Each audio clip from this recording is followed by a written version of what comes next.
To him from Quaker Hill, Connecticut, it will be the zero machine for Uncle Buck, Chuck Rogers. We move back to row number 2, where on the inside it'll be the 44.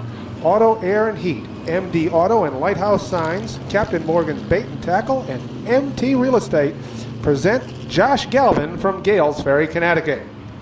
To his right, driving the 79, Louis Lunch and Rings End Lumber brings us Trumbull, Connecticut's Jim Procaccini. Going off in position number 5 will be the 52. East Coast Race Engines, Empire Paving, JSB Motorsports, Something's Fishy Bait and Tackle of West Haven bring us New Haven, Connecticut's Al Stone III. Starting 6th on the grid will be the number 9 machine. From Waterford, Connecticut, it is Chris Moose Doughton. Going off on the inside of row number 4. As Matt said, he just needs to take the green flag to clinch his second consecutive track championship. Treats, Pools, and Spas, JD Embroidery, Metrocast, Rogovan Moving and Storage, and Larry's Auto bring us Ledyard, Connecticut's Dwayne Dorr. Side is Chuck Rogers in the 0. It'll be up to James Warner to show us what is going to happen. He says green flag, and Chuck Rogers says it's time to take off. As he looked like he was in Cape Canaveral as he got a great start. But here comes Ed Clark. He won a dramatic heat race yesterday, and he has moved to the front. Trouble for Rogers as he has already drifted to about 10th place. So with Rogers in free fall, it's up to Jim Procaccini to provide some competition for Ed Clark.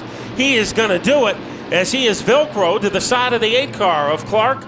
Also Josh Galvin looking strong in car number 44, currently in 3rd. And Moose by an antler moves past Galvin, and he has a plan to get to the front, and Procaccini has moved into the lead. So Jim Procaccini, the KG veteran, has been able to scramble his way into the top spot. Moving into 2nd is Moose Doughton in car number 9. And here comes a demon. He has wrapped up the championship for 2007. And right now he would like something more than that. He would like a victory to try to do what Bruce Thomas did in the late models just a few moments ago. The Demon has had some problems this year. During one race, he blew his engine in practice, and he had to spend the night in a backup car provided to him by Ed Giles. He was able to get a good finish out of that car and maintain his point lead. Right now, he is trying to swoop to the bottom of Moose Doughton. Doughton, a former track champion, has about mid-season was a debut for Doughton. Ed Clark has been dropped back to 5th, and he is being double-teamed. On the bottom is Josh Galvin, and trying to greyhound his way to the outside is Al Stone. Let's see what Stone can do as he launches his way past Clark. Walt Hovey, one of the feel-good stories of the second half of the season, is able to make a similar move in car number 16. Trouble for Atkinfora, that is a teammate to Jim Procaccini in car number 79. So Tony Atkinfora, he has swallowed some speed bumps, and he leaves the track. We have a battle for 2nd. Doughton holding on close enough to siphon the gas out of the tank is Dwayne Dorr, car number 15. He is going to try it again. Dwayne Dorr all over Doughton like sunblock as Doughton got sideways, might have nipped the wall. So a close call there, but Doughton is able to maintain his 2nd place position. Procaccini is out in front. Here comes the Blue Demon, looking for some firepower underneath Doughton. And once again, Doughton, who knows this track as well as anybody, he has competed in both the Sportsman and the late models, and he is hanging out on the outside and taking an advantage of that lift he is getting from the outside groove. Dorr trying it again. This time they are even. And Doughton goes precariously close to the wall. They are almost hooked together. And now Stone almost made it 3 wide. Doughton, by a schnoz, maintains his 2nd place perch. But here comes Dorr. Dorr throwing it in deep. And Dorr is taking over 2nd place. It didn't come easily as Doughton gave him quite a fight. But Dwayne Dorr has moved into the runner-up position. Al Stone showing some firepower as his hopes for the championship have ended this afternoon. But he is looking for a good run, and they're hooked together again. Dorr and the 9 of Moose Stoughton. Door is all over the 9 like wallpaper as they head into the third corner. Also there is Al Stone. And take a look at the 44 of Josh Galvin. The first time he jumped into that car, he was able to get a victory. A lot of people have occupied that machine. Nobody has made it perform better than Josh Galvin. Walt Hovey on the outside of the 44, looking to pick up a position, but they are all gunning for Jim Procaccini in car number 79. The passing flag is given to the 21 of Ed Lamb, as that car is hobbling into the turn 1 area. Ed Lamb celebrating a birthday this weekend. Look at the battle for third and fourth. Stone trying to jackhammer his way underneath Door. He is sitting in Door's lap, close enough to iron the wrinkles out of his fire suit. Let's see if Stone is good enough to get third away from Door. They dive bomb their way into the fourth corner. And as they gallop off of it, Dwayne Door, still by whiskers, has third position. What a run by Moose Stoughton. This is the best we have seen him all year as he is hung tough in the number 2 position. And now Stone starting to make a move. Door is very stubborn and he is very persistent, but so is Stone, and he has moved into third place. Not by much, but the man in third is Stone. The man in second is Stoughton. But the top 6 cars could fit inside a coffee cup. Here comes Stone, trying to blast his way. Trouble for Procaccini. Their leader goes around. And things come upside down for Jim Procaccini as he is jostled out of the top spot. We stay under green, and now the yellow comes out. Moose Stoughton in car number 9. Dave Barabalt. And the field comes off turn 4. Al Stone grabs the green along with Walt Hovey as they thunder into turn 1. Hovey begins to make his move to the outside. Trouble further back in the field as Chuck Rogers slides up the track. But in the front, it is Al Stone who has the lead. Now Walt Hovey will move into that second spot.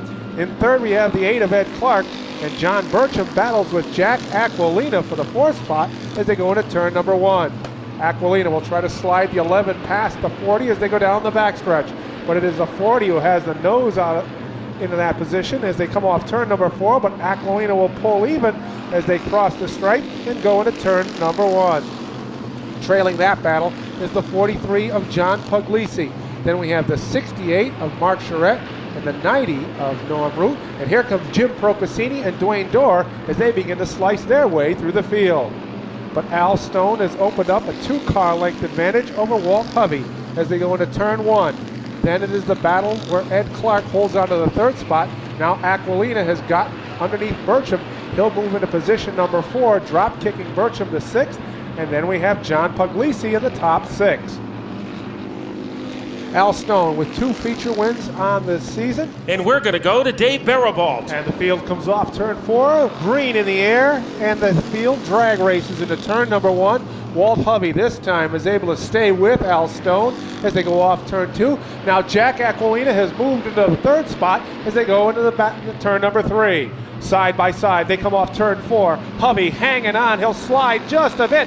That allows Stone to grab the lead. But Hovey hangs on the outside, and they will battle as they go off turn 2. Then it is Jack Aquilina moving into the 3rd spot. Ed Clark holds 4th, and back from the bushes is the 79 of Jim Procaccini. He's moved into 5th as he battles with John Puglisi as they cross the stripe. Al Stone leads the charge off turn 2. In his wake is the 16 of Walt Hovey. Then we have the 11 of Aquilina, the 4 of Clark, and now Procaccini has moved into the 5th as we are halfway home in today's Sportsman main event. Running in 6th is the 43 of John Puglisi, but also making a comeback now is the 0 of Chuck Rogers. He's moved into 6th as we have Moose Stoughton stopped in turn number 4. Here's Dave with the call. And once again, Al Stone and Walt Hovey will bring them off turn 4, and we are back underway. This time it is Hovey with the slight advantage in the lead as they go into turn 2. But Stone able to fight back as they go down the backstretch. They will go side by side into turn number 3. Now Stone tries to pull even, noses the 52 out in front, and has the lead at the stripe. Jim Procaccini will battle with Jack Aquilina for the third spot as they go into turn number 1. Stone has reclaimed the lead as they go into turn number 3, but Hubby moves to the back bumper, gives them a little tap. They both slide off turn number 4, and the top two go single file across the stripe, and Jack Aquilina is trying to hold off the charge of Jim Procaccini, who sits in the 4th spot. In 5th, it is Chuck Rogers, and now running 6th, it is Dwayne Dorr. They freight train their way off turn number 4. Al Stone leads the way by a half car length. Walt Hubby, who has 2 feature event wins, sits in the 2nd spot. Aquilina slides up the track a bit. That may allow Procaccini a run. The 79 looked to get underneath him as they came off turn 2. He will try again in 3 as Aquilina tries the high side. This time Procaccini down low. Procaccini has the nose of the car to the door handle, and he'll pull even, sliding his way off turn 2, but it is still Aquilina with the advantage down the backstretch. What a comeback for Jim Procaccini. He has come from the lead to the back, and now he is able to inch his way into third, but that car is rambling around on him as the 79 is wheezing and smoking, but he is able to keep it together long enough to maintain a skinny advantage over Jack Aquilina in the 11 car. Then it is Rogers, followed by Dwayne Dorr in the 15. Then the 8 of Clark, but the battle, the question mark, is hovering over 3rd and 4th. Let's watch Procaccini. Those 2 cars stapled together. Procaccini, maybe by about the width of a credit card, has 3rd over Aquilina. So the 2 veterans, the 2 black cars, as they continue to shower each other with sparks. And now Procaccini looking for some daylight as he tries to pull away from the 11 car. But the 79 has the advantage, and all over him like a straitjacket is Jack Aquilina. Here comes Aquilina making a lunge. He makes a lurch. Aquilina will not take no for an answer. It is tough to stay competitive on that outside groove, but you have just seen Jack Aquilina do it. But taking the spot back is Procaccini. So Jim just let Aquilina borrow 3rd for a while. Now Procaccini is back. Aquilina is off the pace, and the Blue Demon moves into 4th. And you can never take your eyes off Dwayne Dorr. Car number 15 gets hammered from the back by Aquilina, and it's splattered into the wall. The champion is up against the turn 1 barrier.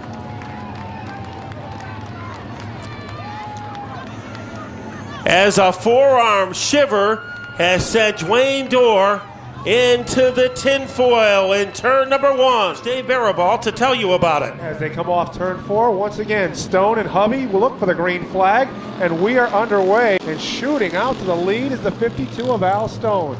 Hubby hanging on the outside. He'll continue to battle. It is Stone looking to pull away as they go into turn number 1. Now Jim Procaccini has gotten underneath trouble for Procaccini as he slides off the pace a bit.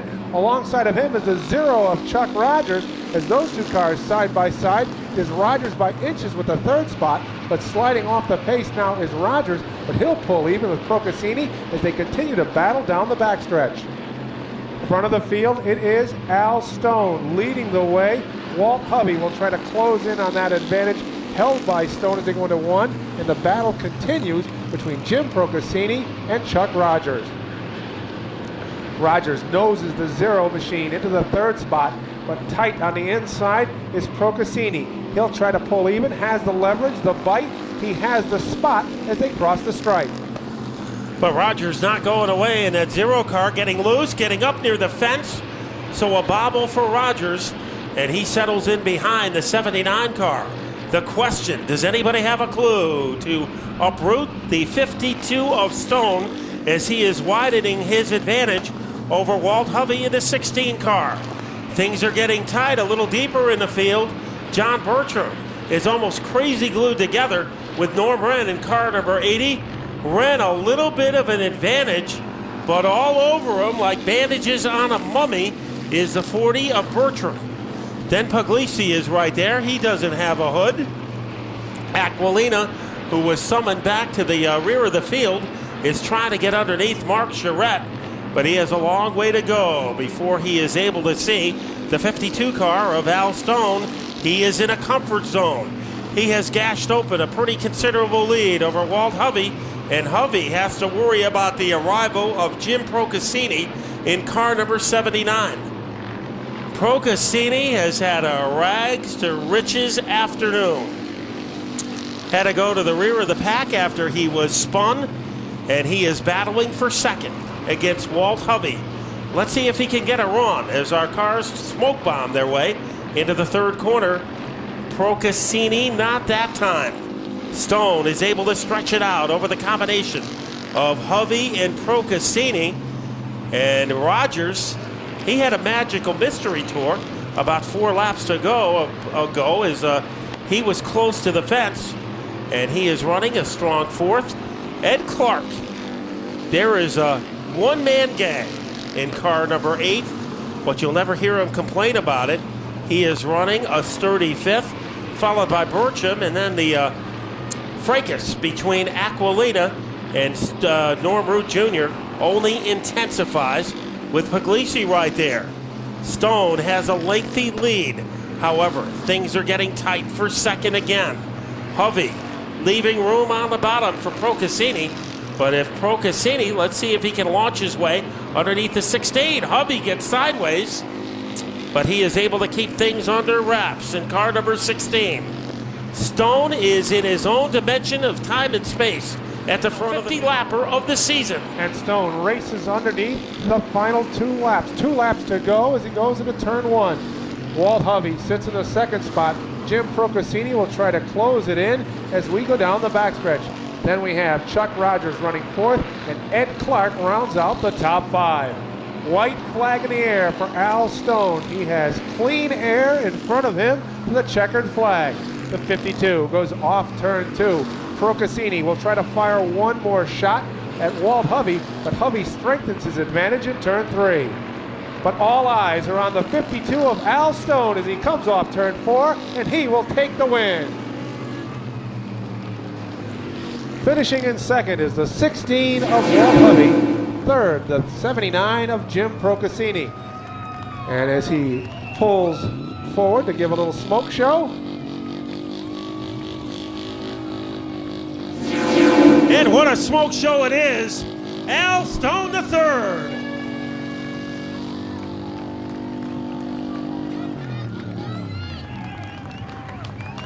We have seen some today that might have been unintentional, but this is part of the act after winning the final race of the season. And Jim Procaccini, the sportsman that he is right there to congratulate our winner.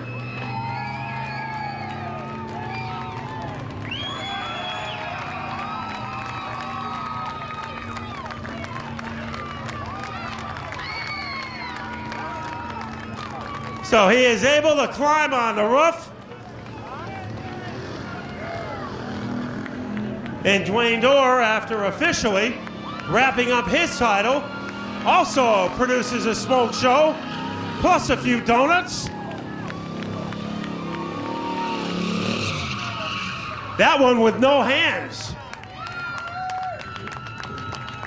Let's talk to our winner today of our 50-lap Sportsman feature, Al Stone III. Well, Al, you were able to move from 4th to 1st when the top 3 got together, and you never took a backward step after that. How good was your car? My car was awesome today. Gotta thank everybody helped me on the team. Joe Brockett, my father, Larry, Gary, Jay, everybody helps on the team. I can't do it without them. A very emotional Al Stone winning the 50-lapper. I know your goal at the start of the season was to win the championship, but to finish second in points and to win 3 times, including today, it's not a bad 2007. No, we had a great season. It wasn't because of our poor performance that we didn't win a championship. It's just poor luck in a couple of races, and we'll take second place. And he was a model of consistency today, as that car was awesome, and this man was awesome. How about a hand for Al Stone III? And we were a little premature a week ago in crowning Dwayne Dorr the champion. He actually had to take the green flag today. He took it, and now for the second year in a row, let's meet our Sportsman champion, Dwayne Dorr. Well, I guess you had to wait an extra week to nail it down, but you left no doubt about it.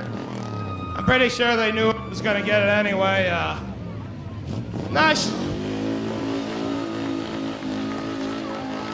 Boy, he went to the Dwayne Dorr School of Smoke Making for that one. You know, I got to thank my sponsors and my fans. Without them, I wouldn't be here. And I'm not sure who's making calls tonight up in that stand, but We can't get into that, but we can talk about your championship. I'm glad we can't get into that because I got a lot to say. The championship was awesome. My crew's awesome. My family's awesome. Without all my sponsors, I wouldn't be here. I'd like to thank Gary Espinoza for the motor. I don't know, a rough day, I guess. A rough day, but a great season, ladies and gentlemen, for the Blue Demon, Dwayne Dorr.